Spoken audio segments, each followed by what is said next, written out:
இதாங்க சார் நம்ம instant water ஹீட்டருங்க. இது இப்படி தான் இருக்குது மிஷினு.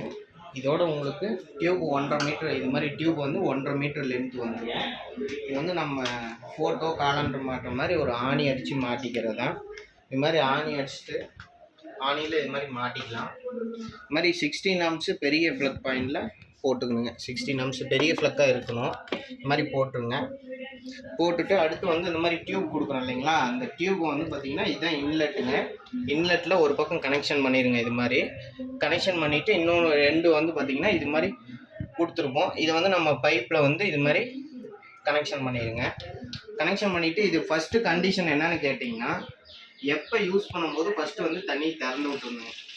திறந்து விட்டிங்கன்னா தண்ணி உள்ளே ஃபுல்லாகிட்டு வெளியில் நார்மல் வாட்டர் பச்சை தண்ணி வரும். வந்த பிறகு தான் சுவிட்சை வந்து ஆன் பண்ணணுங்க. சுவிட்சை ஆன் பண்ணணும். பார்த்திங்கன்னா தண்ணி வெளியே வந்துடுச்சு.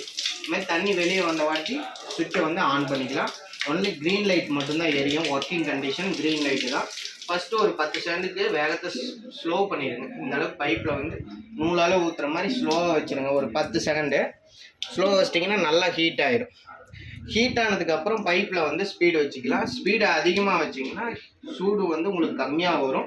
ஸ்பீடு கம்மி பண்ணிங்கன்னா சூடு அதிகமாக வரும். உங்களுக்கு ஏற்ற மாதிரி சூடு வந்து உங்கள் பைப்பில் வேணுங்கிற மாதிரி நீங்கள் அட்ஜஸ்ட்மெண்ட் பண்ணிக்கலாம். ரெண்டாவது கண்டிஷன் என்னன்னு கேட்டிங்கன்னா, இப்போ சூடு ஆயிடுச்சு. தண்ணி சூடானதுக்கப்புறம் இந்த அளவுக்கு வேக வச்சுக்கோங்க. ஒரு 6 to 7 நிமிஷத்தில் ஒரு பக்கெட்டு தண்ணி நம்பிடும். இந்த அளவுக்கு வேக வச்சுக்கிட்டிங்கன்னா போதும். அதே மாதிரி சுடு தண்ணி வர இடத்துல ஓசு டியூப்பு எதுவும் போடக்கூடாதுங்க. தான் ரெண்டாவது கண்டிஷனு. இந்த டேரெக்டாக பக்கெட்டில் ஊற்றுற மாதிரி தான் எடுத்துக்கணும். இதில் டியூப் போட்டு வேறு பைப்பில் கனெக்ஷன் பண்ணுறது இது மாதிரி எதுவுமே பண்ணக்கூடாது. டேரெக்டாக பக்கெட்டில் ஊற்றுற மாதிரி தான் எடுத்துக்கணும். மூணாவது என்னன்னு கேட்டிங்கன்னா, மிஷின் மேலே தண்ணி படாத மாதிரி வச்சுக்கணுங்க. நீங்கள் கையிலே பிடிச்சி கூட யூஸ் பண்ணிக்கலாம். எர்த்து ஷாக்கு அந்த ப்ராப்ளம் வராது. ஆனால் மிஷின் மேலே தண்ணி படக்கூடாது. தண்ணி படாமல் வச்சுருந்தீங்கன்னா ரொம்ப நாளைக்கு லைஃப் வரும். உங்களுக்கு சேஃப்டியாகவும் இருக்கும். இதுமாதிரி இதில் கட் ஆஃப் சிஸ்டமும் கொடுத்துருக்கோம். நீங்கள் போதும்னு சொல்லிவிட்டு பைப்பை ஆஃப் பண்ணிவிட்டு சுவிட்சை ஆஃப் பண்ணாமல் மறந்துட்டிங்கன்னா கூட மிஷின்லேயே ஓவர் ஹீட் ஆகி ரெட் லைட் வந்து ஆஃப் ஆகிருங்க. ரெட்டு வந்து ஆஃப் ஆயிடுச்சு அப்படின்னா உங்களுக்கு தண்ணியை சூடு பண்ணாது, கரண்ட்டும் எதுவும் எடுத்துக்காது. மறுபடியும் க்ரீன் லைட் வந்தால் மட்டும்தான் தண்ணியை சூடு பண்ணும். க்ரீன் லைட்டு எப்படி வரும் அப்படின்னு கேட்டிங்கன்னா, ரீஸ்டார்ட் கொடுத்துருக்குறோம். ரெட்டு வந்தால் மட்டும் இந்த ரீஸ்டார்ட் பட்டனை நீங்கள் யூஸ் பண்ணிக்கலாம். சும்மா லைட்டாக ப்ரெஸ் பண்ணால் போதும். மற்றபடி இதை யூஸ் பண்ண வேண்டிய அவசியமே இல்லைங்க.